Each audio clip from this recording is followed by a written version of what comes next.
This is not a test. This is your biohazard warning system. Due to the new COVID-19 virus, the following measures come into effect. We are announcing the start of the immediately effective nationwide quarantine, which has been officially approved by the United States government. Commencing at the siren, leaving your own household, even for medical or everyday errands, will be a criminal offense and will be punished with state-forced quarantine and, depending on the severity of the quarantine violation, death. Visits to relatives, neighbors, or friends will be illegal during this time. No one has been granted immunity from the quarantine. No citizen or group will be exempt. All emergency services will be suspended until further notice and cannot be reached. Every household will receive a monthly data volume of 400 megabytes in order to keep the network load under control. There is currently no time limit for these measures. We hope for yourself and your family to be prepared for the worst. Blessed be our new founding fathers and America, a nation reborn. May God be with you all.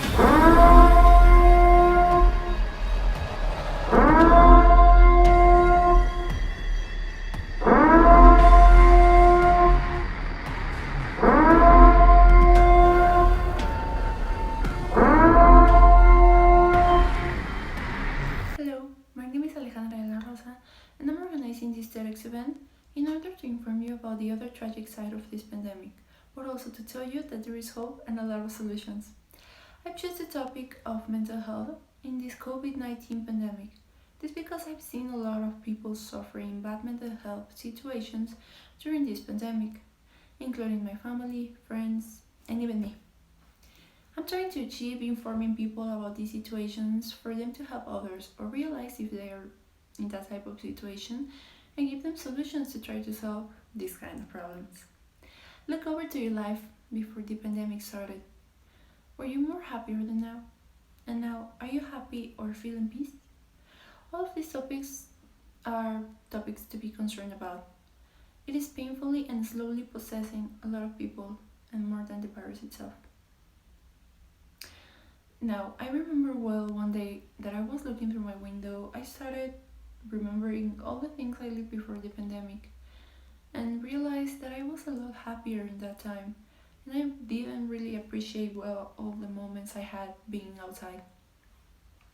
I have suffered a lot with the quarantine, with the fact that I cannot go out, that I can't see my friends, that I can't hug my family, that me or the people I love can get sick at any time. I have really suffered a lot because I feel lonely and with no real energy to do anything. And I know I'm not the only one passing through this. If it wasn't enough to have the fear of catching the COVID-19 virus, people are also dealing with an extreme amount of stress, anxiety, and depression. Dealing with all the stress of homeschool or work from home can be well managed for some. And because I'm a teenager, I'm living this situation and I can see how the behavior of my classmates and also mine is changing radically and not for good. There's a lot of difference between going to school, laugh with your friends, have lunch with them, having the teacher there explaining to you the topic, doing the presentations, and having to sit in a desk with the computer in front of you with a ridiculously amount of work. Don't having the opportunity to see anyone. One day while I was on my social media, I found a really interesting comment of a guy. And I think it describes perfectly the situations we all students are passing through. I'm gonna read it for you now. So it says like this. Going to sleep at 3:27 a.m. Waking up unmotivated, unoptimistic, upset to the extent of sitting in front of a computer again. Investing a little more than 7 hours in one activity. It leads me to the reflection after a shower and already resting from 2 days of arduous and exhaustive work, I share the following. At dawn, while others slept, the world of a young university student kept turning without giving himself a space to rest and continue with his now enslaved work as a student. Working under a lot of stress and fatigue, I managed to realize that when I attended face-to-face education, the workload was, by means, not so heavy. Much less I woke up with perennial jobs. The teachers adapted their subject plan so that their students can finish the semester in a timely manner. But unfortunately, We have been assigned 100 activities to develop with a deadline date and time. And no gentleman is not lazy, they are discontent. But as a result of this unsuccessful approach adopted months ago, my routine changed by turning 180 degrees, where I barely had time to feed myself, to then look again back at the keyboard and screen of a computer. Let's be honest, this technique does not work at any educational level, and there will be those who have another position. Just remember that there is free expression, because neither teachers nor students are prepared to change overnight from face-to-face to virtual education. There are races that do not work at a distance since their field is practical, and most importantly, not everyone has access to a computer or the internet. Anyway, tomorrow will be another day. By Edgar Iván Cota Fernández. In a KFF tracking poll conducted in mid-July, 53% of the adults in the United States reported that their mental health has been negatively impacted due to the worry and stress over the coronavirus. This is significantly higher than the 32% reported in March, the first time this question was included in a KFF polling.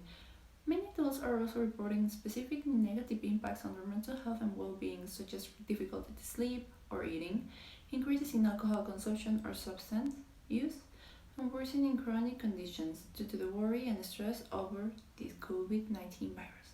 These are really crazy numbers, and sadly, every day the percentage keeps going up and up. Besides informing you about the actual situation, for you to be alert if it happens to you or someone close to you, I want to let you know there are ways to go out of the routine and do new and relaxing things.